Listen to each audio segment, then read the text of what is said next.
Alright, now changing categories once more. This is the final subset of melee weaponry that I'm going over. The projectiles, or the throwable weapons. The first one will be the stick. This is the final state of the wooden pole, the scrub brush, and the long pole. Oh, and the spear. The stick is described as a short wooden pole. Alright, so here's a real-life comparison to a stick. So, the stick, while you're likely only going to come across it as a final state of a larger weapon, there is one fixed location in the game for it, and that's in the hive scenario in any difficulty. It is found in room 302 on the 3rd floor of the hospital, inside the set of drawers between the two beds. Now here's the stick being equipped by all the characters of the game. It's literally a miniature version of the wooden pole, as it is its next iterative state. And what's interesting is, for whatever reason, when a female holds it, it's slightly pushed forward and they are barely hanging on to it, especially Cindy. Alright, let's test it out.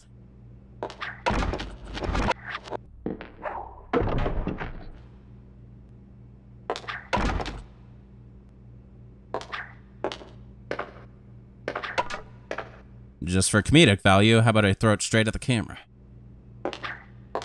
Alright, so in order to properly test this weapon, I do have to use infinity mode, since that's the only way I'll have enough sticks to defeat a zombie. So a single stick deals 40 points of damage, by the looks of it. So the sucky thing about infinity mode and throwing weapons is I gotta re-equip it every single time.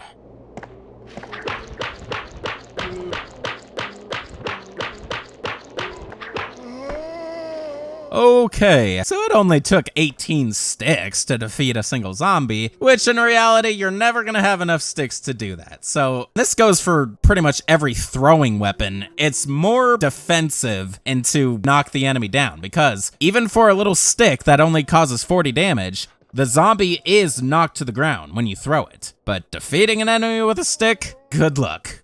Alrighty then, well, that is gonna conclude the stick. Now for the next throwable melee weapon, the broken crutch, as we saw when we were going over the regular crutch. The bottom part of the crutch. Obviously enough, it looks cleanly broken off. It doesn't look jagged or anything. Now to demonstrate a real-life comparison to this, I literally just used Photoshop and cut off the rest of the crutch with the same image. Alright, now here's the broken crutch being equipped by all the characters. Literally just the bottom end of a crutch, so really nothing special about it. Once again, though, the female characters have it slightly protruded forward, and this one's really obvious. It's floating in midair. Same situation as the stick. I'm just gonna constantly reload a save state to demonstrate this. It's the only way I can do it, because unlike the stick, there is no broken crutch that could be picked up. Let's go ahead and test it out, throwing it at all arcs.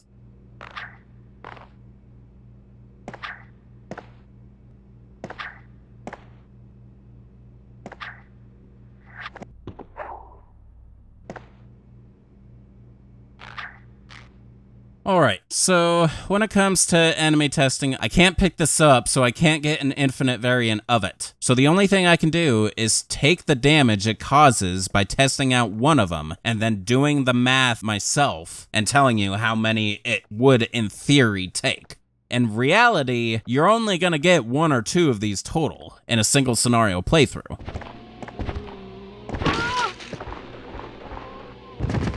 Okay, you can see that the broken crutch does the same exact amount of damage as the stick. So, it'll take exactly the same amount of broken crutches to defeat a zombie of the same health value. Which again, is not realistic, and you're only gonna see like 2 broken crutches per scenario play, since there's only like 2 or 3 crutches in the hive scenario. So yeah, there you go.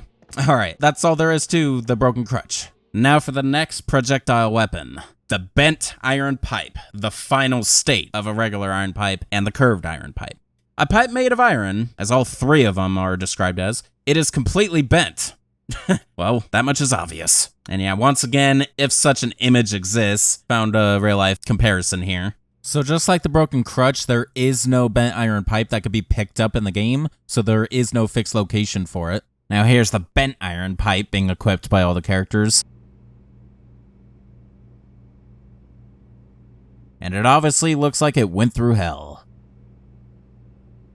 Let's see it thrown.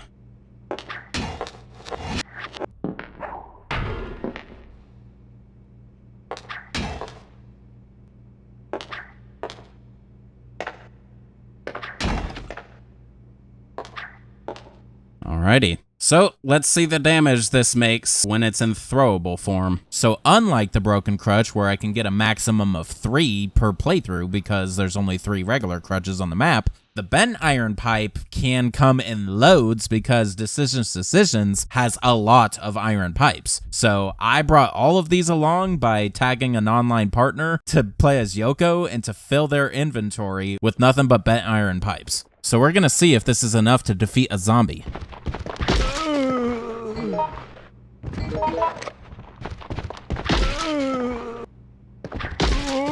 Have a look. This is it. Thank you. Thanks. Have a look. This is it. Thank you very much.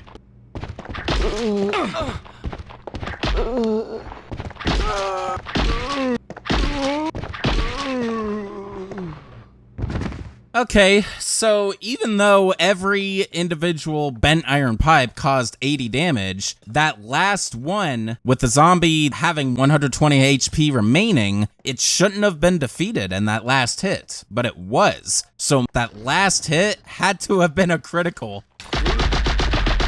What the hell? Okay, the fact that you're hearing throwing and slap sounds from the assault rifle right now makes me wonder if the game simply glitched right at the end, and now it's stuck in bent iron pipe mode or something.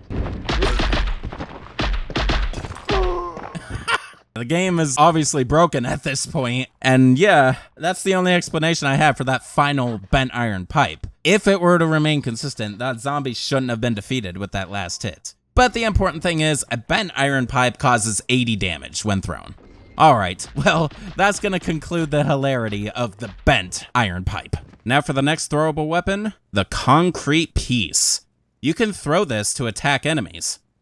Couldn't you give that description to any throwing weapons, technically? My god, that doesn't describe it at all. It just tells you what you could do with it. Well, anyway, as it looks, it is a piece of broken off concrete. And yes, this is the other piece of the hammer, the piece I haven't gone over of it anyway. Here's a real life piece of concrete, the best I could find. So as I said briefly when I was going over the hammer, the concrete piece is a weapon that's exclusive to the Hellfire scenario. Here's a list of those locations, and as we can see, one of them is fixed regardless of difficulty. So to show that one, this is in the owner's room on the first floor of the Apple Inn Hotel. It is on the floor amongst the burning wood next to the table. Now here's the concrete piece being equipped by all the characters. Nothing really to say about it.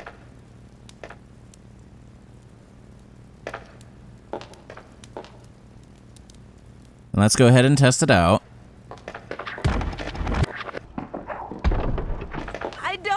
Die! Did you find anything new?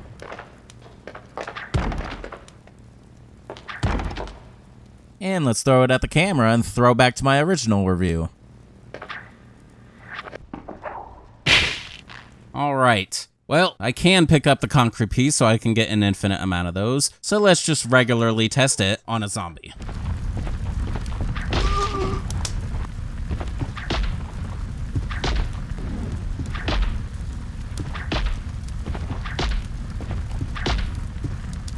Alright, zombie is definitely crushed. So, 100 points of damage per hit when it comes to the concrete piece. Much better than the freaking stick or the broken crutch. And a bit better than the bent iron pipe. There's a few of those on the map, so if you were not in infinity mode, once again, you're not likely gonna defeat any zombies with this weapon. But it does cause a good amount of damage for a throwing weapon, and of course, like any throwing weapon, it'll knock them to the ground, giving you a chance to escape or just stomp them to death and save some ammo.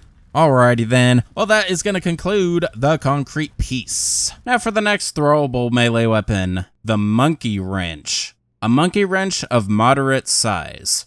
Okay, now what's really special about this weapon is it can only be used by David King, because this is a part of his personal toolbox, David's trusty toolbox. Within, you got a personal folding knife, which I went over already, the monkey wrench, vinyl tape, which of course is used to create all the craftable weapons, and junk parts, which you could repair broken weapons with. Now, the monkey wrench, unfortunately, it doesn't have a floating live icon. I can't get a nice image of that, but at least you got the regular inventory icon. And it's not something you can equip. It could just be used at will, no matter what else you have equipped. So, there's no way to look at it. We're just going to jump right into testing. Of course, here is a real-life image just for comparison. So, even though the game calls it a monkey wrench, this in no way resembles a real-life monkey wrench. This is what a monkey wrench looks like in real life. So this is more closely based to a double-sided wrench.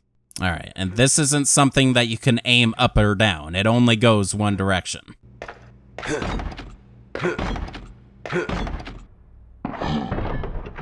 right, and usually starts off with 12 in his inventory. And that's testing it out. And as you can see, it's not the same exact throwing animation as all the other throwing weapons. He does more of an underhand toss with it. So let's test this out on some zombies.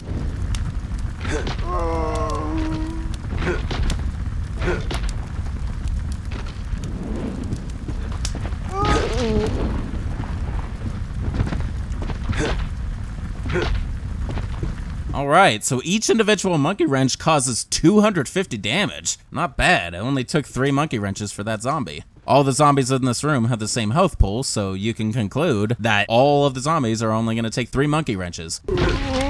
So despite that fleshy sound that normally indicates critical, it doesn't seem to work when it's melee weaponry. I don't understand, but whatever. Well, that's gonna officially conclude the monkey wrench. Now for another throwing weapon, the yellow chemical bottle. It contains a yellow chemical.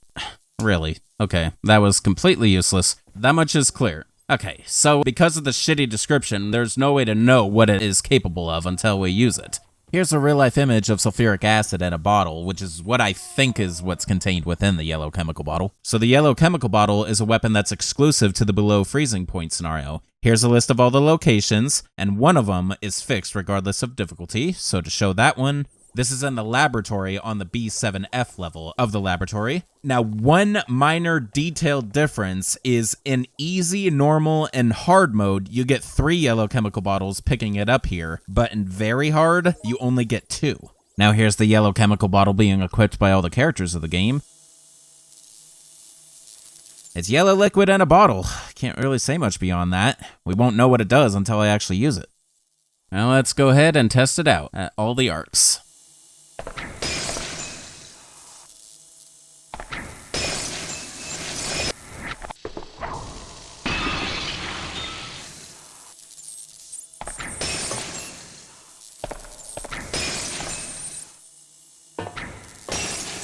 Alright, so it's definitely some sort of acidic compound, considering yellow tends to be paired with acid rounds of a grenade launcher. And it was a white liquid, so that's what I'm assuming. Now let's go ahead and test this on some zombies.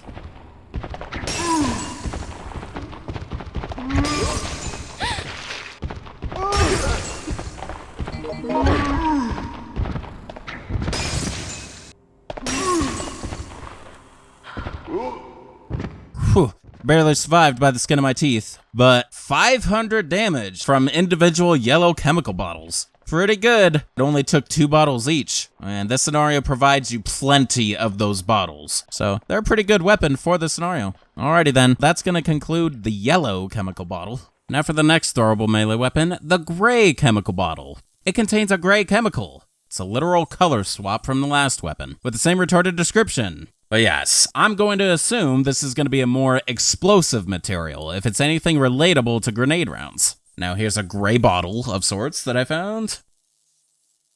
Just like the yellow chemical bottle, the gray chemical bottle is exclusive to the below freezing point scenario. Here's a list of those locations. Unfortunately, there is no fixed location unlike the yellow chemical bottle here, at least for all difficulties. There is one location that's in 3 of the 4 difficulties, so I'll show where that one is. So in easy, normal, and hard modes, this one is located in the chemical storage room on the B7F level of the underground. It is on top of the storage units in the middle of the room. Now here's the gray chemical bottle being equipped by all the characters. It's just a color swap from the yellow chemical bottle. Nothing further to say. Let's test it out at all arcs.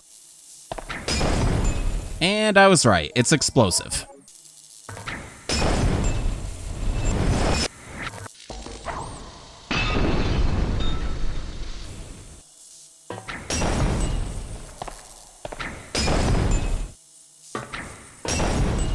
All right, now this may be too powerful for zombies. In the case that it is, I will also test it on hunters.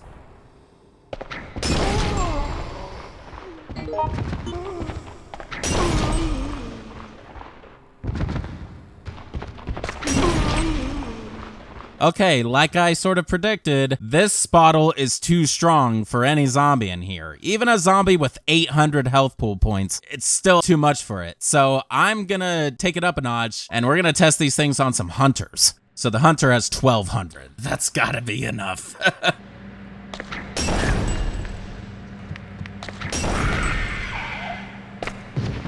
Okay, so yes, a hunter was a better enemy to test that against. It caused 950 points of damage per bottle. So yeah, save the explosive ones for the hunters. Use the yellow ones on the zombies if you wish, okay? Of course, you could get splash damage, which would help a lot for groups of zombies. Otherwise, yes, reserve the gray ones for the hunters, I'd say, after that test.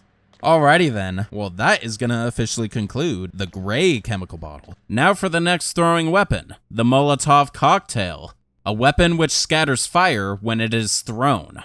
Alright, this is a weapon we have seen before, just a couple games ago, in Resident Evil 0. So we got a little comeback there. So in order to make a Molotov cocktail, you have to combine 3 materials, and anyone can do it, not just David, and you don't need any sort of tape to do it. First, you need an alcohol bottle, a bottle with a flammable alcohol in it, a Raccoon Today or piece of newspaper, and the lighter. And this is the sole reason that I thought the lighter was required in Resident Evil 0, because in Outbreak, it is. So first you have to combine the alcohol bottle with the newspaper, and you got this, the newspaper plus bottle. A bottle containing alcohol, paper has been stuffed in it. And then combine it with the lighter, and there you go, the Molotov Cocktail. And of course, here's a real-life version of a Molotov cocktail. Now, if we want to be specific, it looks like they're using a rip-off Jack Daniels bottle. Good old whiskey. All right. Now, when you create it, it creates a total of 5 of them, so that's nice. So the Molotov cocktail can only be created in the Outbreak scenario since the materials required to create it are only found in that scenario, which are the alcohol bottle and the newspaper. And of course the lighter, which I already showed locations for the flame spray, so refer to that if you need those locations again. So here's a list of locations for both the alcohol bottle and the newspaper. Once again, since neither of these are weapons, I'm not going to record actual footage of these locations. Now here's the Molotov cocktail being equipped by all the characters. Kind of similar to the flame spray, I do like the open flame on it. This one is a lot more obvious, being a burning cloth. Now, in whose hand will the alcohol in general look best in, would you say?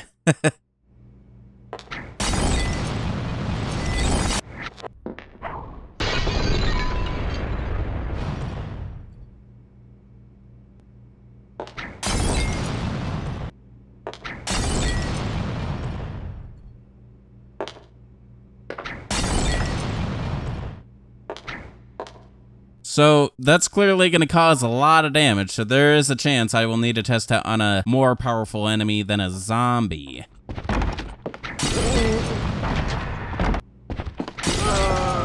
Okay, it's insta-kill for them. So, based on those results, the Molotov cocktail will insta-kill all the zombies in the scenario, at least in normal mode. It's possible in hard or even very hard mode that their health pools will be high enough to sustain one hit. But the thing is, it's still gonna take one hit across the board because I know that the Molotov cocktail causes residual damage from the flame once they hit the zombie. So even if a zombie was way upwards of maybe 1200 or so, I have a pretty good feeling that it's still only gonna take 1 Molotov per zombie. Now, one thing I can do though, is try not to hit the zombie directly. So watch this. See if I can get this zombie and just splash damage. Okay, so with only flame or splash damage, it appears to cause 400 points of damage. So in order to find out how much damage this thing really does, we have to go into very hard difficulty to get the highest health pools of zombies, and see if any of them survive.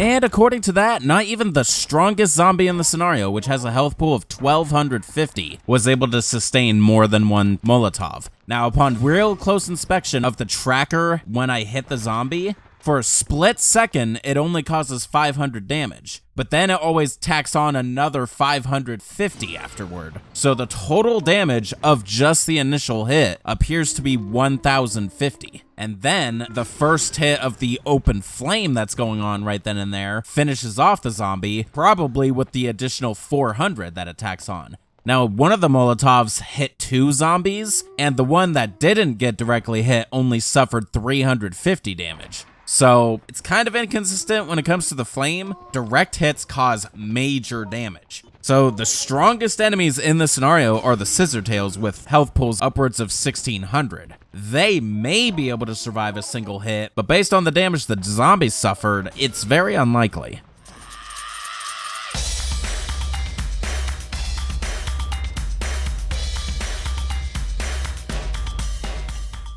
So after all of that, every enemy I tested on took only 1 Molotov Cocktail, at least when directly hit. They will survive likely if they only get hit with splash damage, especially in these harder difficulties. 1050 for the initial hit, plus waves of 200 as long as they're still within the flame. So that's the best way to describe it. The Molotov Cocktail is by far the strongest melee weapon in the game. The most powerful enemy in this scenario has a health pool of 1700, and based on that test, even they would go down in one hit if directly hit. So there is no enemy in the game to survive the direct hit of a Molotov Cocktail, because you can only get it in this scenario. So that's going to ultimately conclude the Molotov Cocktail, as well as all throwing melee weapons, and finally, as well as all melee weapons in general. We'll be getting into the firearms next part. See you there.